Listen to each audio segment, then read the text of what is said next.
저는 전기차 시장을 딱 볼 때 이거 한 가지만 좀 보고 네. 있어요. 앞으로의 시장성, 지금 당장 좋고 나쁘고를 좀 논하기보다 앞으로 전기차가 그래서 어떻게 될 건데 이 관점으로만 우리가 좀 접근해 본다면 네.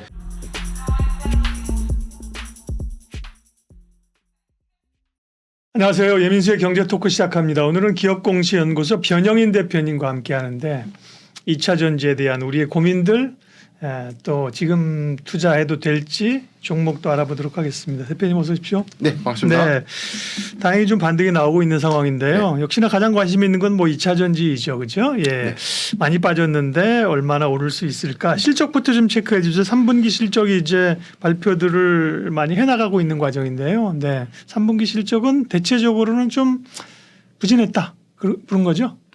대체적으로 좀 부진했는데 네. 배터리셀 3사의 어떤 실적 아직 SK 이노베이션의 경우에는 네. 아직 뭐 실적 발표가 나와 있지는 않지만 네. 일단 뭐 LG 에너지 솔루션과 삼성 SDI는 그래도 예상치보다 상회하거나 부합하는 저는 좀 나름 선방했다라고 좀 평가를 하고 싶습니다. 셀 업체는 나름 선방했고 이제 네. 양극재 업체들은 실적이 좀 부진했던 그렇죠. 거죠. 예. 좀 이미 예상은 좀 했는데 예. 시장이 더욱더 좀 과민하게 반응했다라고 좀 판단해봤어요. 예. 우선 이 시초가 좀 있었는데 테슬라가 3분기 어닝 쇼크를 좀 발표를 했었습니다. 네. 먼저 매출액이 9% 정도 증가를 했었는데 순이익이 44% 정도 좀 감소하면서 이 부분이 3분기에는 우리가 좀 예상했던 것처럼 공장의 업그레이드 관련된 이슈도 좀 있었고 두 번째는 자동차 판매 가격을 인하했음에도 불구하고 좀 다소 시장의 어떤 판매량들이 좀 그게 크게 상회하지 못했다는 아쉬움 좀 있는데 네. 그럼에도 불구하고 지금 테슬라가 지금 4분기의 양산 목표는 그대로 가져가겠다고 좀 발표를 했습니다. 지금 3분기까지 약 130만 대가 좀 공급이 됐거든요.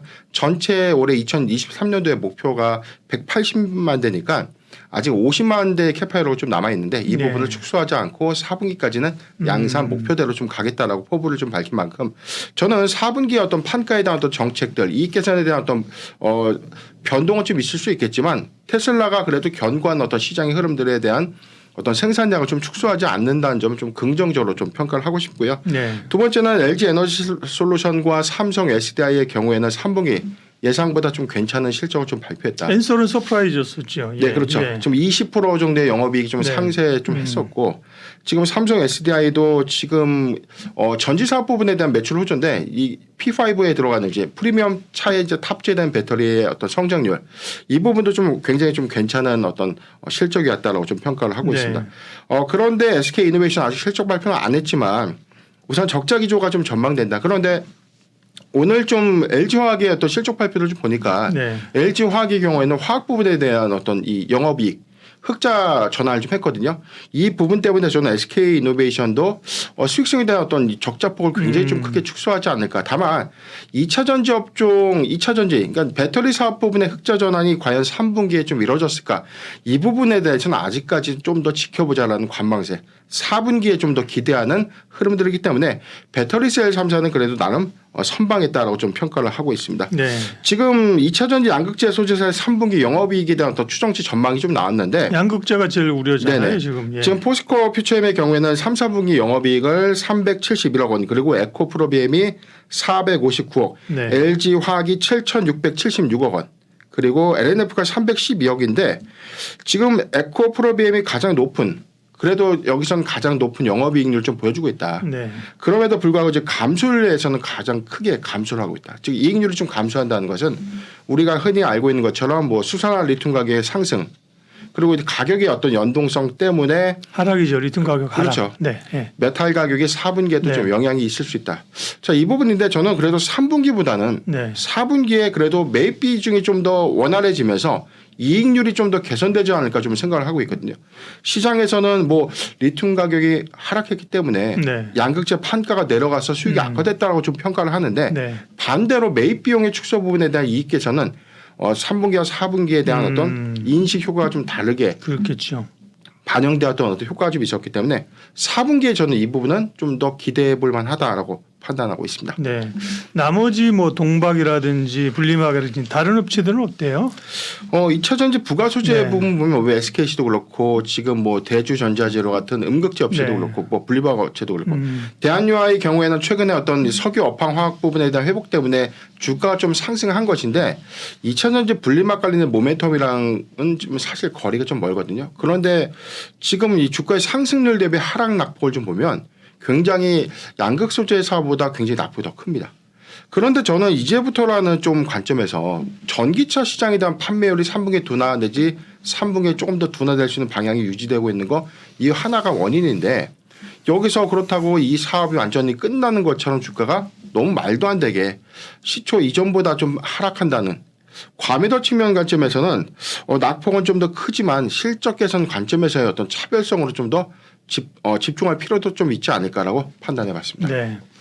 시장이 안 좋으니까 뭐 그 영향을 2차 전지도 받는 건 이해를 하는데 그죠? 근데 네네. 2차 전지가 뭐 워낙 많이 시장 대비 더 떨어졌잖아요. 에코프로 보면 뭐 장중 고가 153만 원에 비하면 뭐 절반도 더 떨어진 거고 그죠? 네, 그렇습니다. 뭐그 장중 그냥 고가 기준 하더라도 반토막 난 상황인데 이렇게 2차 전지가 더 많이 밀린 원인은 몇 가지 뭐 한두 가지 한 가지는 아닐 텐데요. 어디서 찾아야 될까요? 네. 일단 원인 분석을 좀 해보면 먼저 최근에 뭐 저기 중동발 지정학적 리스크, 중동발 리스크가 투자 심리를 좀 위축시켰다고 네. 미국 연준이 금리를 올린다라는 어떤 겁박은 사실 뭐 오래전부터 좀 있었던 일이었기 때문에 네.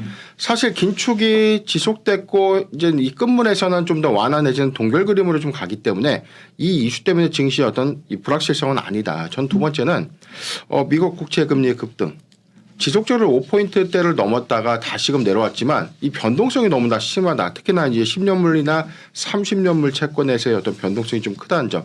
이 부분이 증시의 불확실성 때문에 이 자금이 이런 안전자산으로서의 어떤 이동을 좀 가속시켰다. 그렇기 때문에 최근 거래일의 외인 자금의 이탈이 좀 더 굉장히 가파랐거든요. 네. 이 부분도 영향이 있었다라고 판단해보고 세 번째는 테슬라발 영향이죠. 지금 어닝 쇼크 기조가 있고 그리고 GM의 이 40만 대 목표치에 대한 어떤 전기차 양산 목표를 좀 더 하향 조정하겠다. 그리고 유럽발 이 수요가 좀 더 둔화되고 있다. 그리고 중국 배터리 업체의 유럽 시장의 어떤 공략들이 좀 더 가속화되면서 한국 K배터리의 어떤 점유율들이 좀 더 하락하고 있다. 이런 원인인데 전체적인 어떤 원인을 보면 지금 사실 뭐 이 지정학적 리스크 부분에 대해서도 시장 전체에 영향이 있기 때문에 특히나 2차 전지 섹터가 과하게 좀 더 영향을 받은 이유는 네. 하락의 공매 포지션에 대한 어떤 이 포지션 위축 이 부분도 좀 더 반영이 됐다. 즉 공매도도 사실 2차 전지 타겟으로 너무나 집중됐던 영향도 좀 저는 있다고 봅니다. 그렇기 때문에 같은 섹터의 하락이지만 주도 섹터 하에서도 2차 전지의 상대적인 낙폭이 좀 더 컸다라고 좀 생각을 하고 있습니다. 대변수도 있고 수급 이슈도 있고 네. 미국의 내년에 대선에 대한 트럼프 리스크 이런 것도 좀 최근에 반영됐어요. 그 부분은 어떻게 보세요? 이 부분은 앞으로의 리스크라고 봐요. 네네. 지금 저는 사실 여기서 더 나빠질 만한 2차 전지의 악재가 있을까라고 좀 판단을 해봤거든요. 3분기에 전기차 둔화 부분도 언론에서 너무 좀 잘못된 지표를 했다. 왜냐하면 지금 7월 달에 한해서는 이 전기차의 판매율이 유럽 시장에서의 일시적인 어떤 재고 급증에 따라서 네. 감소 효과는 좀 있었는데 오히려 북미 시장에서는 전기차 판매 대수가 아직도 좀 견조합니다. 그리고 8월과 9월을 기점으로 소폭 상회했어요. 그렇다면 이제 10월부터 발생되는 유럽 시장 안에서의 전기차 판매율에 대한 어떤 집계가 11월 달에 조금 더 이제 12월 달 추정치가 좀 집계는 되겠지만 크게 감소했다. 저는 그 부분에 대해서는 좀 동의하기가 어렵다. 네. 그래서 지금 사실 전기차의 어떤 판매량이 급감했다는 어떤 부분보다는 일시적인 과잉 공급에 따른 재고 소진 과정에 있다라고 좀 판단하는 게 명확하고요. 두 번째는 보조금에 대한 어떤 축소 우려감. 그리고 폐지 우려감인데 이게 전체 유럽 국가에서도 뭐 2개국 이외에는 아직 보조금을 폐지한 국가가 없습니다. 그렇기 때문에 이 부분도 너무나 과다하게 좀 반응했다. 저는 그럼에도 불구하고 내년이 좀 더 걱정되는 부분 중에 하나가 이제 미국 대선 리스크죠. 네. 여기서 트럼프 대통령이 다시금 재선에 좀 성공한다면 다시금 대통령이 좀 된다면 IRA 관련된 이 법안을 전면 폐지하거나 수정하거나 변경할 수 있는 가능성이 크다. 이 부분이 우리가 대규모 북미 시장을 좀 공격적으로 투자했던 전기차 업체의 어떤 영향으로 좀 작용하지 않을까. 이 부분은 저는 좀 예상되는 리스크이긴 한데 이건 아직 좀 먼 시점이기 때문에 당장의 관점에서의 어떤 리스크는 저는 대부분 선반영되지 않았나 판단해 봤습니다. 네. 그러면 나올 악재들이 사실은 다 어느 정도는 반영이 됐다. 뭐 3분기 실적까지도요. 네. 그러면 이제 지수는 적어도 가격 조정은 좀 마무리됐다. 이렇게 보시는 거예요? 그렇죠. 지금 네. 저는 중동발 지정학적 리스크가 완화되거나 좀 더 이게 휴전 협상으로 좀 더 이게 잘 봉합이 좀 된다면 네. 우리 증시가 여기서 더 나빠질 수 있는 구간은 없다라고 봅니다. 지금 이 코스피 기준에서 저희가 코로나19의 팬데믹이 확산됐던 증시 패닉장 시점의 PBR이 0.71배였는데 네. 지난주 저점이 0.83배까지 내려왔다. 그런데 여기서 다시금 또 반등을 해줬다는 겁니다. 지난해 저점이 9월경이었는데 그 저점보다도 지금 비슷한 수준에 있지만 그때와 지금의 다른 점은 중동발 리스크가 하나 더 좀 더 포함됐다는 점. 올해 시장의 어떤 개선 효과에 대해서는 실적도 그 당시가 더 안 좋았고 전체적인 업황이라든가 사실 수급이나 어떤 이런 동향 부분은 긴축을 막 하고 있을 시점이었기 때문에 더 안 좋았을 국면이었는데 지금은 사실 이런 부분들이 좀 너무 과하게 좀 반영된 측면이 있다라고 좀 보고요. 이에 따라서 저는 이 중동발 리스크가 좀 더 완화되고 내일 열릴 수 있는 미국 연준의 어떤 기조 11월 금리 정책에 대한 기조 이후의 메시지가 저는 매파적 기류보다는 좀 완화된 기조로서의 어떤 내년의 어떤 금리 정책까지 표현을 좀 해준다면 증시는 충분히 추세 전환점으로 좀 작용하지 않을까 판단하고 있습니다. 네. 그러면 2차 전지 얘기하고 있으니까 2차 전지 4분기 전망을 해주세요. 3분기까지는 이제 양극재 업체들은 원재료 판가이나 이런 것 때문에 부담을 가졌는데 네네. 셀업체는 선방했다고 하셨고요. 네네. 4분기 실적은 그러면 좀 유의미하게 돌아설 수 있느냐. 네. 4분기 전망은요. 저는 전기차 시장을 딱 볼 때 이거 한 가지만 좀 보고 네. 있어요. 앞으로의 시장성. 지금 당장 좋고 나쁘고를 좀 논하기보다 앞으로 전기차가 그래서 어떻게 될 건데 이 관점으로만 우리가 좀 접근해 본다면 네. 전체 미국에서는 탄소 배출 규제를 현재 강화하고 있고요. 2032년까지 신차의 67% 대체를 하겠다는 목표량을 이미 설정한 바가 있었습니다. 유럽의 경우에도 2035년도부터는 내연기관 신차에 대해서 판매를 금지하는 이 법안을 이미 통과를 좀 했었고 2030년도에 글로벌 전체 전기차 시장의 점유율들을 보니까 38.2%로 대체가 좀 될 것이다라는 또 추정치가 좀 나오고 있는데 여기서 일시적인 생산 둔화가 온다고 해서 이 전기차 시장이 당장 끊기는 것은 아니다. 이 인프라에 따라서 선행되고 보조금에 대한 어떤 정부 정책의 변화는 있겠지만 앞으로 내연기관 차는 점점 줄어들 수밖에 없고 전기차는 계속해서 그 공백을 메워간다는 관점에서는 저는 성장성 관점에서 지금 여기서 목표치를 좀 다 했느냐 이 관점으로 우리가 좀 판단을 해볼 필요가 있지 않나라고 생각을 해봤습니다. 양극재의 경우에는 뭐 지금 최근에 리튬 가격이 지속적으로 하락하고 있고 메탈 가격도 뭐 하락하는 영향 이 부분은 4분기까지도 지속될 수 있기 때문에 원가의 어떤 부담 요소로 좀 작용할 수 있다라고 하는데 네. 앞서 말씀드린 것처럼 오히려 매입 비용에 대한 원가 부담률, 매입 비용이 좀 더 감소됐다는 것은 판가에 대한 어떤 일시적인 감소 요인을 상쇄할 수 있는, 즉 3분기보다는 오히려 마진폭이 좀 더 개선될 수 있는 여지가 좀 있다. 이렇기 때문에 저는 양극 소재의 경우에는 지금이 바닥권이기 때문에 4분기에 실적이 부분적으로 회복된다는 관점으로 접근하는 것이 맞다라고 봅니다. 물론 네. 4분기 전기차 둔화에 대한 어떤 리스크도 있지만 이 부분은 전 더 반영했다고 차지하고요. 그리고 배터리셀 3사의 경우에는 지금 전기차의 수요 부분에 대한 어떤 둔화폭은 좀 있을 수 있고 그다음에 고금리 정책 기조의 유지 때문에 차량의 판매 대수가 좀 감소될 수 있다 이런 원인들은 좀 있지만 지금 4분기에 대한 부분들은 그래도 3분기의 목표치보다는 소폭 상회하는 부분 내지는 2024년도 상반기에는 다시금 목표량이 상향되면서 전기차 공급이 좀 더 원활해지지 않을까 전망하고 있습니다. 네. 3분기에는 이제 이전에 상대적으로 높을 때 상대적이란 말씀을 드렸어요. 상대적으로 높을 때 샀던 원재료 가격이 부담이 됐는데 지금은 이제 싼 가격에 지금은 네. 사니까 그죠? 이연되면서는 원료 부담이 줄 수 있다는 얘기 하셨고요. 그러면 2차 전지에 대해서 네, 장기적 성장성을 좋게 보시고 단기적으로 조정도 이제 가격 조정은 좀 어느 정도 마무리됐다. 물론 이전 같은 그런 드라마틱한 상승을 사실은 기대하기는 네네. 조금 과한 측면이 있죠. 후유증을 남기거든요. 그죠? 그렇게 네. 같은 거에 대해서. 그럼에도 불구하고 이제 성장성을 보고 저가 매수를 좀 노린다면 2차 전지 가운데 어떤 종목을 좀 볼까요? 저는 소재사에 대한 어떤 집중도도 우리가 좀 눈여겨볼 필요는 있다. 그런데 전체 시장의 낙폭들을 좀 제가 종합을 해보니까 네. 배터리셀 3사의 경우에도 지나친 낙폭이었다. 자, 이 부분을 우리가 고려해 본다면 네. 전기차가 앞으로 늘어나면 당연히 배터리에 대한 공급은 차가 늘어나는 만큼 배터리 공급도 늘어납니다. 그럼 이 배터리사의 어떤 매출 부분이 확대되고 성장성에 대한 어떤 기조가 유지된다면 소재는 당연히 따라갈 수 없는 어떤 순환 구조이기 때문에 저는 지금 상황에서는 배터리셀 3사를 좀 눈여겨볼 필요가 있다라고 좀 보고요. 예. 저는 그 중에서는 삼성 SDI를 한번 픽해봤는데 네. 먼저 최근 3분기 실적에 대한 어떤 P5 배터리 매출 증가 부분을 저는 이슈로 좀 보고 있어요. 전체 프리미엄 차량 탑재에 대한 어떤 이 수요는 지속적으로 좀 늘어나고 있는데 여기에 따라서 P5 배터리는 이익률 개선 관점에서 굉장히 많은 이유를 남긴다. 이 관점이고 두 번째는 LFP 배터리에 대한 어떤 이 개발 그리고 전고체 배터리를 좀 개발하고 있는 기술. 이 기술은 저는 배터리 3사 중에서 가장 독보적인 기술을 삼성 SDI가 보유하고 있다라고 좀 판단을 해봤습니다.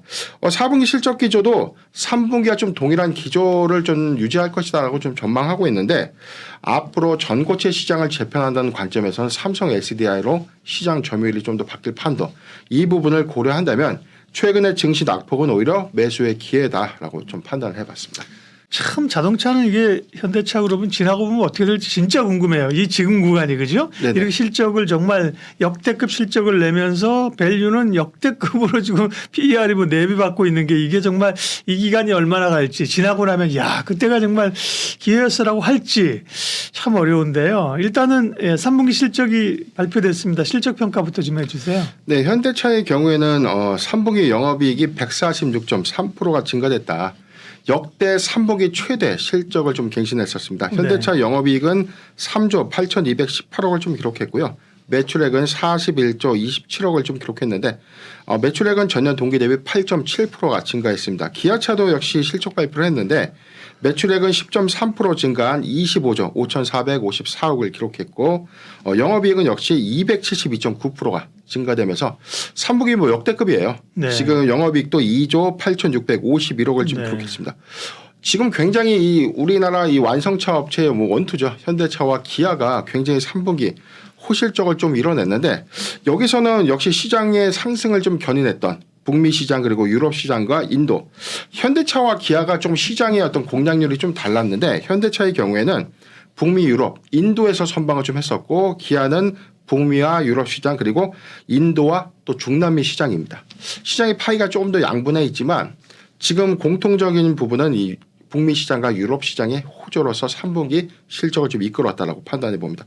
전체 3분기의 그룹 이익이 첫 20조 원을 좀 돌파를 했는데 전체적으로는 뭐 현대 기아차의 3분기 예상 컨센서스를 좀 더 소폭 상회하거나 대체적으로 좀 부합했다라는 평가가 좀 나오고 있기 때문에 3분기 기준에서는 뭐 국내 유일의 상장사의 첫 10조 클럽을 달성했다라고 좀 평가받고 있습니다. 네.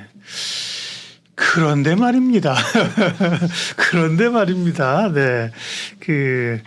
주가는 왜 못 가냐. 그죠? 못 가는 게 아니라 뭐 떨어지느냐. 역대급 실적에도 불구하고 주가가 떨어지는 불가사의한 일이 벌어지고 있는데 네. 계속해서. 네. 그 이유는 뭡니까? 네. 지난주에 사실 현대차 그룹의 실적 발표가 좀 있었기 때문에 예. 저는 굉장히 자동차주에 대해서 선취매 관점을 한번 강조를 좀 한 바가 있었어요. 네. 소위 저도 이제 물을 먹은 건데 네. 굉장히 좀 아쉽다. 왜냐하면은 실적에 대한 전망치도 굉장히 좀 저는 적중했다라고 좀 보고 있거든요. 그러게 잘 나왔고. 3분기 실적에 대한 어떤 기대치가 예상보다 못 미친 것도 아니고 굉장히 좀 좋은 실적이었는데 네. 당일 주가가 당일 마이너스 한 2% 정도 조정을 받았어요. 전체 시장도 안 좋았지만 유독 호실적을 좀 냈음에도 불구하고 현대차 그룹의 주가 조정이 좀 있었고 그날 다른 실적 발표를 했던 이 어닝 쇼크를 기록했던 종목들은 뭐 마이너스 17%대 하락할 때 네. LG 생건이 좀 있었습니다. 네. 네. 그런 차이 관점에서 보면 최근에는 굉장히 호실적임에도 불구하고 주가가 보합세에서 소폭 상승하는 것으로 좀 끝나거나 어닝 쇼크에는 굉장히 주가가 더 크게 예민하게 좀 반응을 한다라고 좀 생각해 보는데 먼저 호실적에도 조정받은 이유는 저는 먼저 현대차 기아의 3분기 역대급 실적에도 불구하고 피크아웃 우려감이 좀 있다. 네. 지금 판매량이 좀 정점을 찍고 4분기에 좀 내려올 것이다. 3분기를 시그널로 4분기보다 점진적으로 판매 대수가 좀 감소할 수 있다. 자, 이 부분에 대한 증권가의 어떤 목표 주가 하향 이 부분도 조정의 어떤 빌미로 좀 작용했다라고 보고요. 4분기에 뭐 전기차의 어떤 판매 대수가 둔화될 수 있다. 뭐 유럽 시장에 대해서는 소폭 감소할 수 있는데 저는 오히려 유럽 시장은 감소 시그널이 아니라 7월 한 달간의 재고 증가에 따른 둔화는 좀 있었고 8월과 9월에 소폭도 상승을 해줬거든요. 물론 아직 10월 지표가 나오지 않았기 때문에 뭐 4분기에 무조건 안 좋다라고 좀 매도하는 것은 좀 다소 좀 더 확대 해석한 것이 아닌가라고 좀 생각하고 있습니다.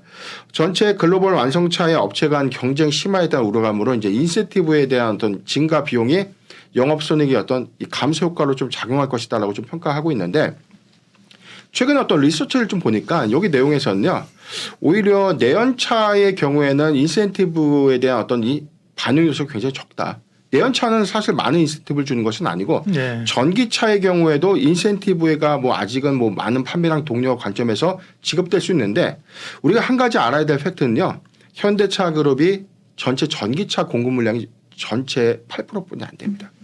그러니까 올해 생산된 이 판매 자동차의 어떤 판매량을 보면 8% 정도가 EV향인데 전체 92%가 아직은 내연차. 이 관점이기 때문에 이 인센티브에 대한 영업훼손 부분 이 부분도 너무 과도한 해석이 있었다라고 좀 생각을 해보고요. 지금 현재 뭐 고금리 기조에 따라서 이 기조가 장기화될 경우에 자동차에 대한 어떤 할부 금융에 대한 어떤 리스크 이 부분이 신차의 어떤 구매를 좀 더 망설이게 할 수 있다. 자, 이런 리스크도 좀 반영이 되고 있고, 전 끝으로 뭐 지정학적 리스크도 이 전체 시장에 대한 우려감으로 좀 작용할 수 있는데, 전체적인 어떤 내용들을 보면 저는 너무 이 4분기 시장에 대한 어떤 기대치가 조금 더 너무 과대하게 보수적으로 좀 더 책정된 것이 아닌가라고 생각하고 있습니다. 참 아이러니해요. 네, 뭐 실적에 따라간다. 실적이 나빠서 말씀하신 것처럼 LG생활건강, 호텔신라, 삼성전기 실적 안 좋다고 그 대형주들 네. 하루에 막 13%, 15% 빼버리는 장이잖아요. 네, 그렇습니다. 그것도 사실은 변동성이 좀 난폭한데 그럼 실적 잘 나오면 올라가야지. 실적 잘 나오는 거는 또 못 가는 흐름들인데 1분기에 현대차가 실적이 뭐 이 조단위로 나오니까 좋긴 한데 피크아웃일 거야. 2분기에 잘 나오니까 그렇죠. 피크아웃이야. 네네. 3분기에 잘 나왔는데 물론 3분기가 이제 YOY로 많이 늘었는데 QOQ로는 좀 줄었단 말이에요. 네, 그렇습니다. 3분기가 비수기래요. 네네. 제가 이제 섹터 애널리스트 얘기하니까. 네네. 그런데 거봐 피크아웃이잖아. 이놈의 피크아웃 때문에 계속해서 주가가 늘려가는 흐름들인데 4분기가 궁금해요. 4분기 실적은 어떻게 할 것인가. 4분기가 실적 좋아지면 정말 시장에서 피크아웃 아니구나라고 볼지 4분기 실적 좋으면 또 피크아웃이라고 할지 정말 궁금한데 4분기 전망은 어떻습니까? 네. 저는 제가 아까 박사님께서 말씀하신 것처럼 이게 지속해서 1분기에 대한 예측 다르고 2분기 예측 다르고 3분기 달랐는데 네. 4분기에 이게 또 맞아떨어지면 거봐. 이렇기 때문에 당연히 주가 빠져야지라고 좀 합리화시킬 수 있는 그런 근거가 사실 좀 두렵기는 한데 네. 저는 4분기에 대해서는 일단 경기 침체 부분 그다음에 중동발 리스크, 그다음에 정책 기조, 금리의 정책 기조가 어떻게 좀 변모할 것인가, 또는 장기물 채권가 이제 장기물 채권이 이제는 조금 정점을 찍고 조금 더 안정화 단계로서 하회할 것인가, 이 부분이 좀 포인트라고 좀 보고 있고요. 자동차 얘기하면서 금리 얘기하는 거는 뭐 어떤 분들은 자동차랑 금리가 무슨 상관이 있어요 이럴 수 네네. 있겠지만 이제 그 할부금융 이런 거 자동차를 100% 지어는 다 그렇죠. 내고 사는 분보다 어쨌든 그 뭐 금융을 파이낸스를 써서 하는 분들이 많잖아요. 맞습니다. 그 금리가 높으면 부담스러우니까 금리 영향이 있다는 거죠. 네, 그렇죠. 네네네. 그 관점 때문에 좀 뭐 손익에 대한 우려감들, 뭐 자동차 판매 대수가 좀 둔화될 수 있다고 네. 좀 평가될 수 있는 부분인데 원인이라면 그것도 하나의 원인이겠지만 큰 원인 중에 하나라면 저는 지금 당장은 사실 중동발 리스크라고 봐요. 그다음에 네. 국채금리에 대한 또 기조 변화, 그다음에 금리는 11월도 그렇고 12월도 그렇고 이 동결 관점 간 이후에는 2024년도부터는 언제가 정점이 될지 모르지만 저는 인하를 한다고 봅니다. 네. 그런 관점에서는 시장의 어떤 이 불확실성들은 지금 제거해 나가고 있고 좀 더 완화되는 흐름인데 일단 경기가 좀 좋아져야 되는 관점 하에서 좀 접근을 해봤고 4분기에서는 일단 뭐 전기차 시장의 둔화 우려금 지금 양산 대비해서 뭐 GM도 그렇고 테슬라도 그렇고 공급량을 좀 축소한다. 물론 테슬라는 4분기까지는 양산 목표 가겠다라고 좀 선언을 했지만 GM의 경우에는 40만 대보다는 좀 더 하회할 것이다라는 게 시장의 전망입니다. 그럼에도 불구하고 지금 현대차의 경우에는 지금 전기차 비중이 아까 말씀드린 것처럼 2023년도에 8%대 공급량인데 네. 2030년까지 34%를 좀 확대한다. 지금 라인 증설을 하고 있고 지금 라인 변경을 통해서 EV양 비중이 굉장히 늘어나고 있죠. 네. 내년 2024년도 하반기에는 미국 북미에서 공장지죠. 첫 예. 전기차가 양산이 이제 곧 가동이 됩니다. 자, 그런 관점에서 전체적인 어떤 전기차파에는 내년부터는 좀 본격화되는데 4분기 정점이면 내년부터는 계속 하향할 것인가? 이 관점에 대한 어떤 의문이 있다는 것이죠. 네. 지금 전체적인 현대차와 기아의 어떤 PBR도 좀 봤을 때는 지금 현대차의 경우에는 PBR이 0.52배입니다. 어제 네. 종가 기준에서. 그리고 기아의 경우에는 0.73배 기준인데 지금 전체 PBR이 아직 1배가 안 된다는 관점에서는 아직은 가격적인 어떤 메리트, 저평가 메리트가 좀 있다라고 좀 판단이 되고 지금 여기서는 3분기까지 굉장히 양호한 실적을 좀 냈기 때문에 4분기까지 저는 충분히 이익 기조는 좀 유지한다. 그렇다면 4분기 우리가 봐야 되는 관점 중에 하나는 배당입니다. 네. 배당 관점에서 본다면 지금 PBR 대비 배당률 우리가 좀 고려를 해본다면 저는 5%대의 어떤 시가 배당률을 우리가 눈여겨 본다면 네. 지금 저점에 잘 사서 배당 관점에서도 계속 접근해보면 그렇죠. 굉장히 매력적인 구간이 아닌가라고 판단을 해봤습니다. 네. 현대차가 이미 배당 성향을 높이겠다고 지금 예고를 해놓은 상황이거든요. 네네. 네. 그러니까 가격이 떨어질수록 실제 배당 수익률은 올라가는 거잖아요. 네. 맞습니다. 네. 현대차. 그다음에 배당을 생각하시는 분들은 현대차 이우비를 주목하면 됩니다. 그렇죠? 우선주가 네, 그렇죠. 주는데 어쨌든 현대차는 우선주가 이제 몇 개가 있는데요. 가장 대표적으로 거래가 많이 되고 우선주 가운데 관심 있는 게 이제 EUB, 3우비, 우선주 3개 뭐 있는데 근데 EUB가 가장 그래서 보니까 제가 우선주 보고 왔더니만 우선주는 EUB 같은 경우는 현대차에 비해서 네, 들빠졌더라고요. 그죠? 배당의 기대감도 있는 상황이고요. 네. 자, 그러면 자동차 섹터 이게 또 언제쯤 시장에 주목을 받고 올라갈지 모르는데 자동차 섹터 가운데 그러면 탑픽 종목은 어떤 겁니까, 대표님? 네. 저는 주식의 투자의 가장 기본적인 걸 봤을 때 실적이 좋은데도 주가가 빠지면 이건 이유가 없는 것이지 않습니까? 네.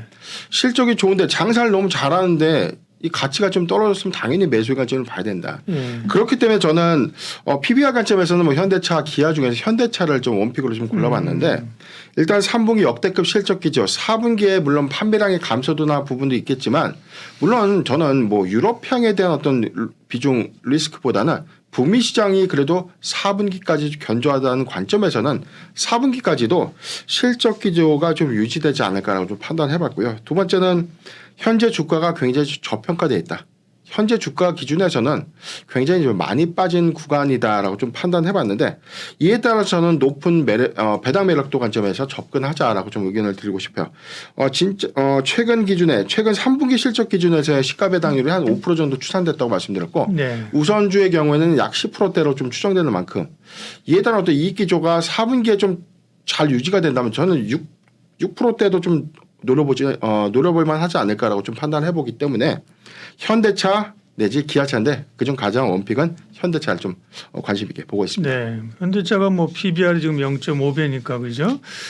BPS가 35만 원 정도 예측되는 게 올해 35만 원 정도이네요. 그러니까 지금 그에 반토막하니까 17만 원인 거잖아요. 그죠? 뭐 한 배까지 가기는 바라지도 않고 그죠? 한 0.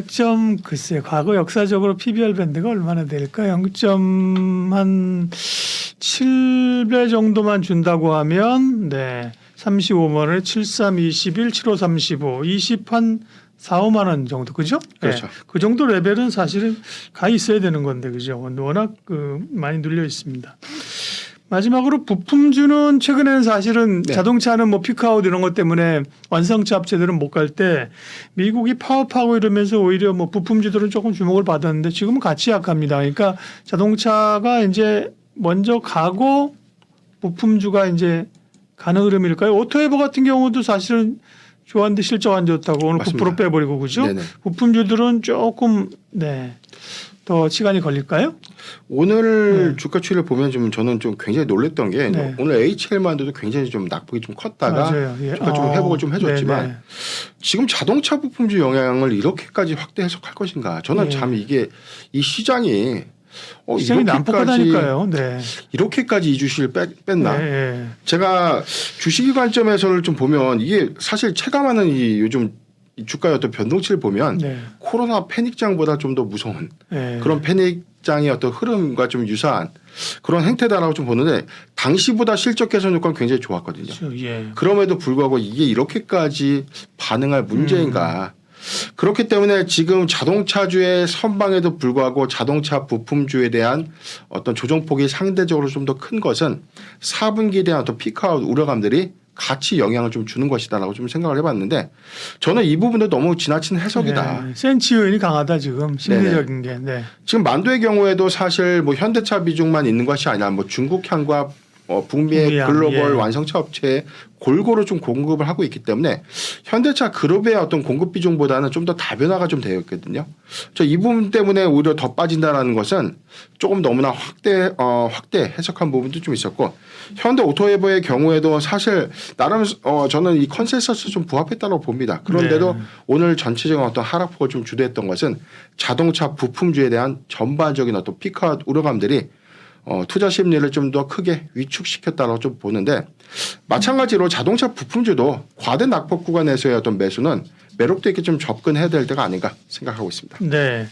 화장품은 요즘 일단 좀 극명하게 갈리는 게 네. 이 대형사들은 약하고 인디 브랜드가 강한 건데 대형사 중에서도 LG 생활건강과 아모레퍼시픽의 실적이 좀 갈리는군요. 그 부분부터 좀 체크해 주십시오. 네. 네. 우선 LG 생활건강이 3분기 실적 발표를 했는데 네. 3분기 영업이익이 1,285억을 좀 기록하면서 예.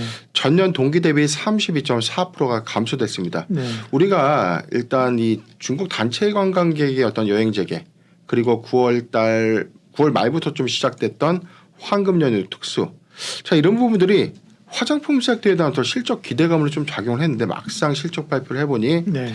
지금 오히려 실적이 영업이익이 32.4%나 좀 급감하는 2021년도 3분기 이후에 8분기 연속 영업이익이 감소되고 있는 흐름입니다. 야, 그렇다고 하루에 20%를 뺄 수 있어요. LG 생과를 그 실적 발표하는 날 그죠? 예. 27일 날 금요일 날 와.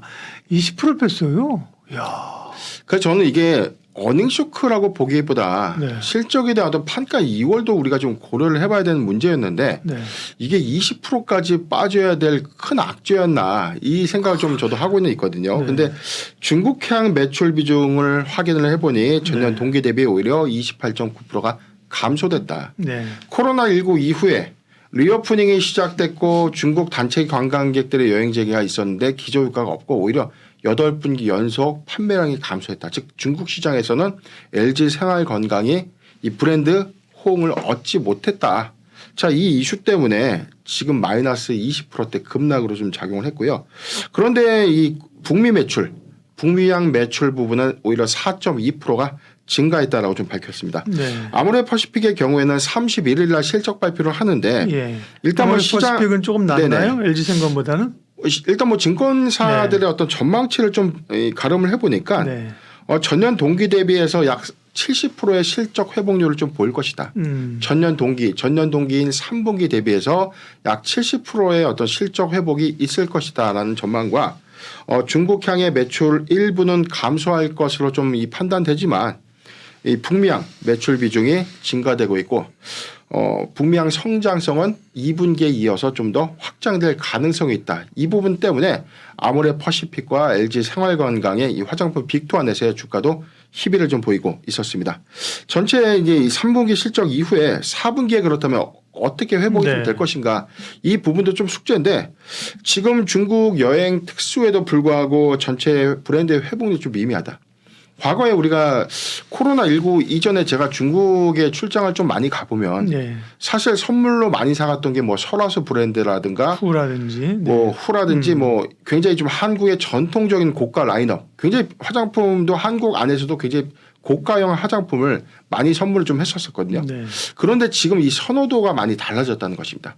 중국 내부에서도 한국의 고가 프리미엄 화장품보다는 프랑스 제품을 좀 더 선호한다라는 어떤 연구 결과치도 좀 나오고 있기 때문에 지금 중국 경기 침체에 따른 화장품의 어떤 트렌드가 좀 변화되고 있고 소비 계층이 좀 더 바뀌면서 중저가 라인업 그리고 여기서 가성비와 이 마케팅 활용 요소에서 호응을 얻는 그런 브랜드들이 좀 강세를 좀 보이고 있기 때문에 일단 화장품 빅2의 경우 LG 생활건강은 면세 매출의 판매 비중이 얼마만큼 개선될 것인가 이 부분이 4분기가 관건이고 아모레 퍼시픽의 경우에는 내일 실적 발표 이후에 여기에 나오는 어떤 세부 데이터를 한 번쯤은 확인해 볼 필요가 있다라고 판단해 봅니다.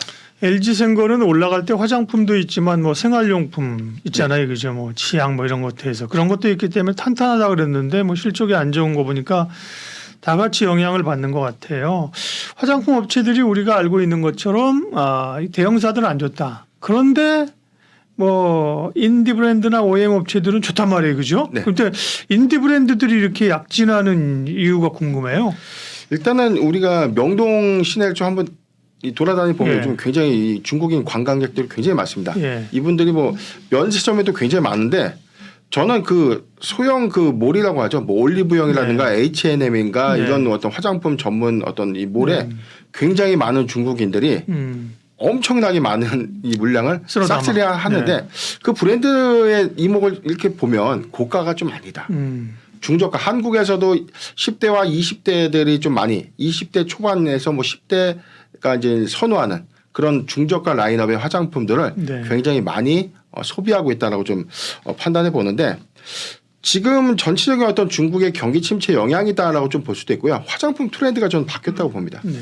지금 젊은 계층으로 하여금은 사실상 이 고가의 어떤 화장품보다는 한류와 좀 접목시킨 마케팅에 호응들을 얻었던 브랜드 내지는 색조 화장품 그리고 여기서 기능성과 가성비를 좀 겸한 화장품들이 굉장히 많이 출시됐기 때문에 그런 화장품들 그다음에 뭐 사은 행사를 좀 더 많이 하는 그런 제품군들의 소비가 굉장히 좀 이어지고 있다라고 좀 판단해 봤고 인디 브랜드의 경우에서도 지금 실리콘투어의 경우에는 뭐 아마존의 풀필먼트 공급을 통해서 북미 시장을 좀 더 공략하고 있는데 지금 뭐 우리가 인디 브랜드 하면 다 중국향이다라고 생각하고 있는데 그렇지가 않습니다. 네. 지금 중남미 내지는 북미 시장에도 굉장히 많은 호조를 좀 보이고 있는데 대체적인 어떤 인디 브랜드가 중국을 좀 더 집중하는 케이스도 있지만 북미 시장을 좀 타겟으로 하는 이런 기업들이 많다. 실리콘투의 경우에도 북미 시장을 통해서 3분기 블랙 프라이데이의 어떤 특수도 좀 기대가 되는 상황입니다. IPML, SCA 그리고 CNC 인터내셔널 경우에도 북미 수출 시장을 좀 견고하게 좀 공략하고 있는데 IP밀리 SC의 경우에는 올리브영에 많은 이 브랜드들을 좀 입점시키면서 이에 따른 수혜도 좀 예상되고 있는 상황입니다.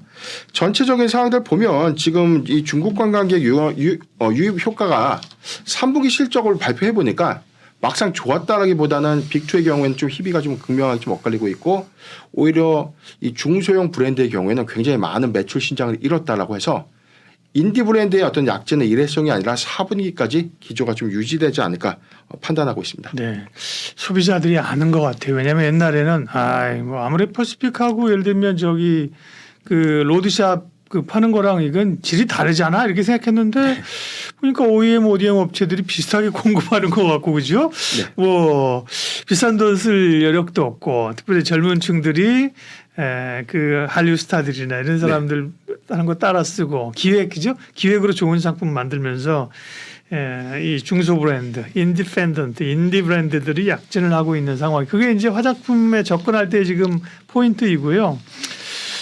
그러면 화장품은 중국 특수는 말씀하신 것처럼 그렇게 기대에는 못 미쳤는데 또 이제 광군제, 네. 그 광군제가 11월 11일이잖아요, 그죠? 네, 그렇죠. 네. 그 다음에 또 연말 소비 이런 것들로 좀 특수를 기대해 볼 수 있을까요? 우선 이게 두 가지 좀 측면이 있는데 네. 일단 저는 LG 생활건강의 어닝 쇼크가 주는 시사점 좀 있다고 봐요. 네, 네. 우리가 시장에서 화장품 매출이 이제 3분기부터 너무너무 이제 폭발적으로 회복될 거다. 이렇게 생각을 해봤는데 막상 열어보니까 중국 향증이 뚝 떨어졌습니다. 오히려 북미 시장에서의 또 시장 트렌드가 좀 바뀌고 있다는 것은 원인을 좀 찾아야 될 텐데 네. 중국 이 자국에서는 우리나라가 이 코로나 팬데믹으로 인해서 이 따이공들이 어떤 이 제한적인 그렇죠. 어떤 왕래가 예, 좀 있었죠. 예. 이 부분 때문에 약 2년 6개월 정도의 어떤 공백기 안에서 중국의 내수 브랜드가 굉장히 급진하게 성장을 했어요. 그래서 중국은 거차오라는 이 트렌드가 있는데 자국 브랜드를 아끼자, 자국 브랜드를 선호하자 그런 문화가 좀 애국주의 예. 네, 네. 그런 브랜드가 좀 문화가 좀 확산되다 보니까 한국형의 어떤 저가 무조건 싸다고 중국 사람들이 다 사가는 것보다는 굉장히 이 인디 브랜드 안에서도 이 옥석가리가 좀 있다. 브랜드에 대한 어떤 선호도도 있지만 기능성과 마케팅을 주요한 그래서 중국 젊은 이 계층이 좀 굉장히 좀 타깃으로 하는 그런 타깃형 상품들이 곽강을 받고 있고 이 이외의 브랜드는 또 소외가 좀 돼서 사실 중국향에 대한 어떤 매출이 굉장히 좀 제한적인 효과도 좀 있었다라고 좀 판단해 봤는데 그럼에도 불구하고 이 징동 중국의 온라인몰인데 10분 만에 화장품 주문이 좀 폭주했다. 여기서 뭐 이 글로벌 화장품 판매율도 약 17배가 좀 증가됐다라고 좀 밝혔기 때문에 아직 광군제 이후에 전체 어떤 소비 매출액들을 뭐 이런 것들을 집계하지 못했지만 상당히 이 화장품 이 매출은 굉장히 좀 큰 수혜로 좀 작용하지 않았을까라고 전망되고 있습니다. 두 가지 측면이에요. 광군제에서 굉장히 호전을 보일 것 반대로 예상보다 중국인의 지갑을 닫았기 때문에 화장품 안에서도 굉장히 이 희비가 좀 엇갈릴 것이다. 되죠. 예. 예. 그런 전망들도 좀 나오고 있는 상황입니다. 맞습니다. 그러니까 화장품은 분명히 이 리오프닝이나 수요 쪽에서 사실은 뭐 면세나 카지노나 혹은 또 여행 이런 쪽보다는 그죠 화장품이 주목받고 있는데 화장품도 LG생건이나 아모레퍼시픽이나 혹은 뭐 면세까지 확장을 해본다 보면 호텔신라나 이런 쪽보다는 뭔가 좀 앞서 말씀하신 인디 브랜드 이런 쪽에 대한 관심이 있는데요. 그러면 이제 화장품 쪽에서 관심주 좀 알려주세요. 네. 전체 그래서 관심주의 접근을 어떻게 좀 하는 게 좋을까라고 좀 생각을 해봤는데 화장품에 대한 어떤 이 옥석가리가 좀 다르고 선호도가 좀 다르다면 이게 개별 브랜드로 승부하는 화장품사보다는 위탁 생산이라든가 위탁 개발 생산을 같이 병행하는 OEM사 또는 ODM사가 조금 더 매력도 관점, 실적의 어떤 관점에서 더 좋지 않을까라고 좀 판단을 해봤습니다. 그렇죠. 일단 뭐 대형사가 팔든 인디 브랜드가 팔든 누가 팔든 뭐 브라질에 팔든 미국에 맞습니다. 팔든 중국에 팔든 어쨌든 원료는 계속 공급하는 거니까. 그래서 지금 이 인디 브랜드의 어떤 단점은 공급 비중, 원료 매입 비중들이 있고 위탁 생산에 대한 어떤 비중이기 때문에 전체적인 유통 마진에서만 사실 수익이 좀 개선되지만 OEM사나 ODM사의 경우는 이 장기 공급을 통해서 이 고정된 어떤 매출액과 이익을 좀 가져갈 수 있다는 관점. 자, 이 관점에서의 어떤 이 실적 기여도가 좀 다르지 않을까라고 좀 판단을 해봤고요. 여기서 뭐 일본향 비중이냐, 뭐 북미향 비중이냐, 또는 중국향 비중이냐, 이 3국에 대한 어떤 이 시장 트렌드를 고려하지 않고 많은 인디 브랜드 내지의 고객사를 보유하고 있는 그런 회사들이 저는 조금 더 집중해도 좋지 않을까라고 생각을 해봤습니다. 저는 한국콜마나 코스맥스의 경우에는 사실 이 OEM 그리고 ODM 매출에 관련된 부분에서의 실적 기조가 4분기에도 굉장히 좋은 기조를 유지하지 않을까라고 좀 판단해봤고 특히 한국콜마의 경우에는 코스닥 상장법인을 자회사를 좀 두고 있는데 화장품 용기 업체를 100% 자회사로 연우를 100% 자회사로 편입하는 그런 모멘텀 이후에 사업의 수직화를 좀 더 이뤄낸다면 경쟁력 관점에서는 코스맥스보다 오히려 좀 더 수익성 관점 또는 경쟁력 관점에서는 좀 더 메리트가 좀 있지 않을까라고 좀 보고 있고 중소 OEM사의 경우에는 뭐 CNC 인터내셔널 경우도 좀 보고 있는데 여기서는 사실 뭐 일본향 매출이라든가 북미향 매출의 어떤 실적 호조를 좀 우리가 눈여겨볼 필요가 좀 있다라고 보면 저는 한국콜마, 코스맥스, CNC 인터내셔널 이렇게 세 종목을 좀 관심 있게 보고 있습니다. 네. 인디 브랜드들은 스타디를 좀 해봐야 각자 하시면서 그죠? 아까 말씀하신 게 CNC 인터 말고도 실리콘2, 아이패밀리 SC 뭐 이런 기업들의 각각의 장점이 있을 거예요. 그죠? 그걸 좀 분석을 해보시고 OEM ODM 업체는 저도 항상 그게 헷갈리더라고요. 한국콜마나 코스맥스나 한국콜마 사실 좀 비슷해. 그죠? 뭐 영업 실적도 그렇고 주가 흐름도 그렇고 뭐 밸류도 시총도 보면 지금 코스맥스가 1조 5천억 한국콜마가 1조 2천억 비슷비슷해요. 그죠? 뭘 선택해야 될지 모르겠는데 아까 말씀하신 것처럼 그 연우라는 회사나 이런 그 시너지 그렇죠. 일단 뭐 용기 업체를 뭐 종속회사 안에서에 대한 사업 영역을 갖고 있다가 100% 사업부 내 안에서의 합병을 통해서 일단 뭐 화장품 원료를 만들고 예. 또는 화장품 직접 만들 때 화장품 용기 안에서에 대한 그렇죠. 어떤 원가 경쟁력, 판가에 대한 어떤 마진율을 고려했을 때는 예. 다른 회사들은 용기를 사서 넣어야 되지만 그렇죠. 이 회사는 만들고 주입하고 공급하는 이런 이 모든 사업의 수직화를 좀 이뤄낸다는 관점에서의 경쟁력 이 부분을 좀 보고 있고 연우가 올해도 굉장히 이 용기 업체 관련된 어떤 매출 부분이 3분기에 굉장히 좋았습니다. 그렇기 네. 때문에 4분기 지금 현재 뭐 LG 생활건강 뭐 아모레퍼시픽 웬만한 화장품 유통사들의 용기를 거의 다 공급을 하고 있는 회사가 연우기 때문에 이런 어떤 이 사업의 다각화 부분이 사업부 내에서의 어떤 경쟁력으로 좀 더 작용을 해준다면 코스맥스보다는 그래도 한국콜마가 이 관점에서는 조금 더 메리트가 그러게요. 있다라고 좀 보는 거고 저는 사실 두 종목에 대한 성격은 너무나 비슷해서 맞아요. 예. 자, 이 부분에 대해서는 뭐 사실 누가 더 많은 실적을 내느냐 더 많은 고객선과 거래선을 가져가느냐 이 그쵸. 차이가 좀 있을 것 같습니다. 네. 용기업체는 이제 연우하고 펌텍코리아 이런 기업들이 대표적인데요. 예, 한국콜마하고 코스맥스 개인적인 선호를 말씀하시는 겁니다. 코스맥스가 좋다고 하시는 분들은 코스맥스가 더 좋은데 무슨 얘기예요? 그럴 수도 있어요, 그렇죠? 예, 각각의 시선이 좀 다를 수 있는 건데요. 예, 투자 아이디어 화장품에 관한 이야기 기업공시연구소 변영인 대표님 함께했습니다. 고맙습니다.